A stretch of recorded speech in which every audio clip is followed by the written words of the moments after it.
E o discurso do Lula na ONU? Quanta mentira, quanta incoerência, quanta demagogia. Eu vou me fixar em dois pontos, basicamente. O primeiro, a tal desigualdade social.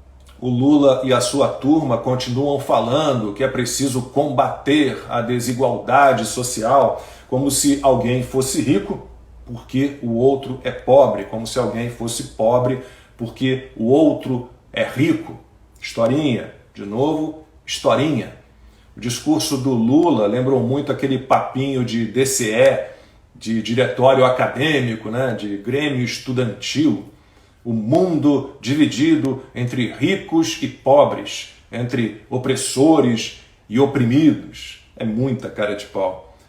O Lula diz que a classe média brasileira ostenta, né? Quem precisa de duas televisões, lembram disso? Mas ele e a Janja podem gastar em produtos de grife, podem gastar o nosso dinheiro para comprar cama, sofá, tudo caríssimo.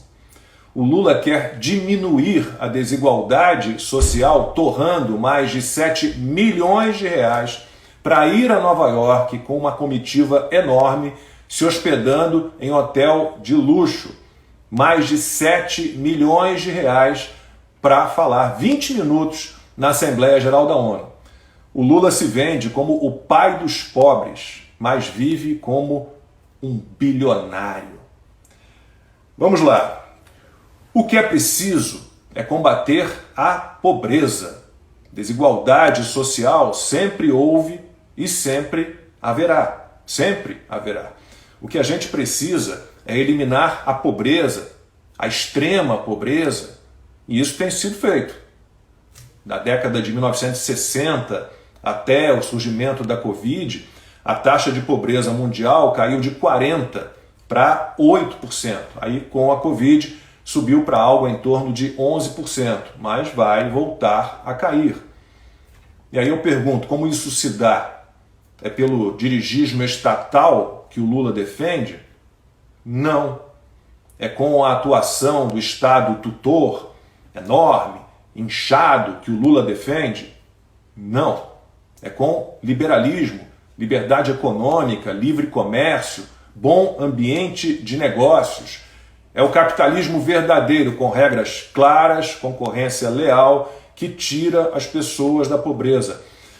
Mas o Lula mente descaradamente onde quer que esteja. Olha só o que ele falou na ONU. O neoliberalismo agravou a desigualdade econômica e política que hoje assola as democracias.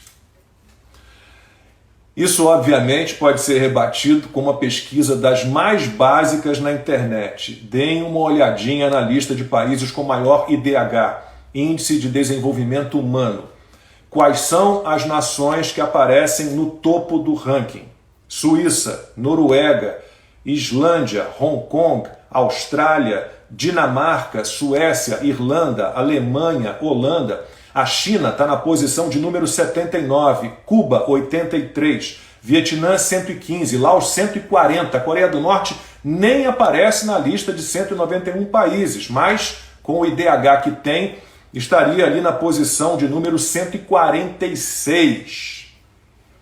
Se o comunismo resolvesse realmente alguma coisa, seria diferente. Pelo menos eu já não ouço mais gente como Lula dizer que os países nórdicos são socialistas. É só olhar o grau de liberdade econômica nesses países, como o Estado não é intervencionista. Olhem também o ranking mundial de liberdade para se fazer negócios. Dinamarca está em 3º lugar, a Noruega em 5º, a Suécia 12º. A taxa de impostos sobre as empresas nesses países é mais baixa do que a nossa. Mas os países nórdicos atingiram o tal estado de bem-estar social, que, aliás, talvez tenha data de validade. Mas como eles chegaram lá? Apostando no livre mercado, na liberdade econômica, na industrialização, no acúmulo de riquezas, principalmente no período entre 1870 e 1970. Vocês querem um estado de bem-estar social no Brasil? Então a gente tende a apostar no liberalismo por pelo menos 100 anos. Depois a gente vê como fica. Ainda sobre os países nórdicos, Suécia, Islândia, Dinamarca, Noruega e Finlândia não têm salário mínimo. E o Lula, na ONU, estava defendendo a nossa CLT, que o fascista Getúlio Vargas criou. Estava defendendo relações trabalhistas amarradas, que dificultam as contratações e dificultam também as demissões. Por que os Estados Unidos voltaram a gerar empregos rapidamente depois da Covid? Simples, porque lá é muito fácil demitir e contratar. O Lula também não entende que o mundo mudou, né? Que a tecnologia criou novas relações trabalhistas.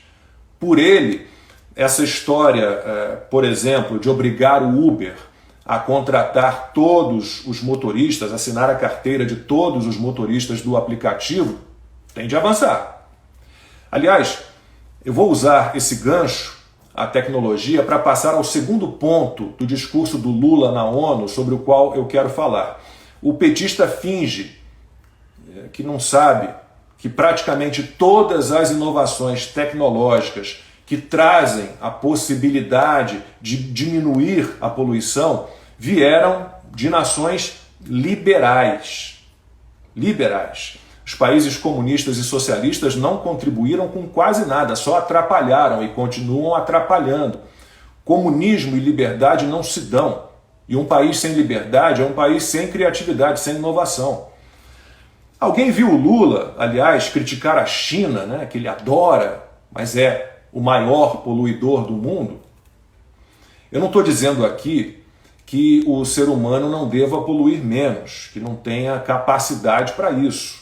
Mas o fim do mundo, por nossa culpa, está sendo anunciado há mais de 50 anos. E é sempre adiado por mais 10 anos e mais 10 anos. Olha, é mentira que exista consenso sobre a influência dos seres humanos, dos homens, nas mudanças climáticas. Mudanças climáticas existem desde que o mundo é mundo. E isso está sendo usado como mais um instrumento de controle social. Vocês não acreditam em mim? Deem uma olhada no que diz um dos fundadores do Greenpeace, o Patrick Moore.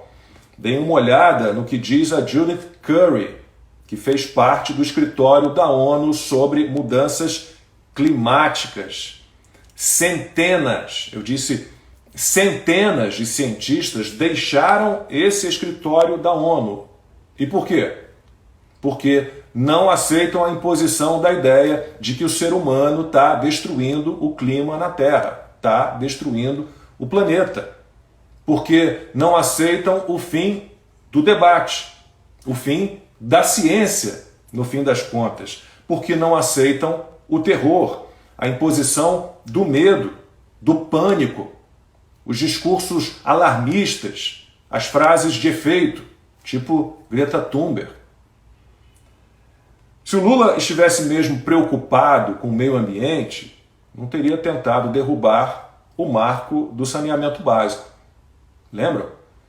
Metade da população brasileira hoje não tem acesso à água tratada, a sistema de esgoto ou aos dois. E são os investimentos privados que o Lula tentou barrar que vão salvar essa gente, que vão salvar nossos rios, lagos, mangues, nossas lagoas, nossas praias.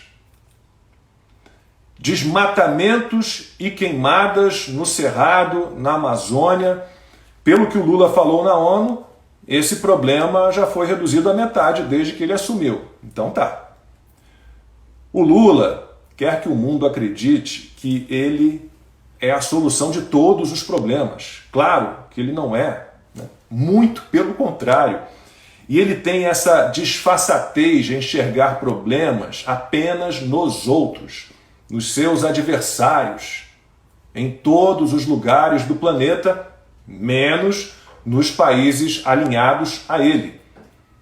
Alguém viu críticas do petista a Cuba, a Venezuela, a Nicarágua, a China, que já falei é o maior poluidor do mundo?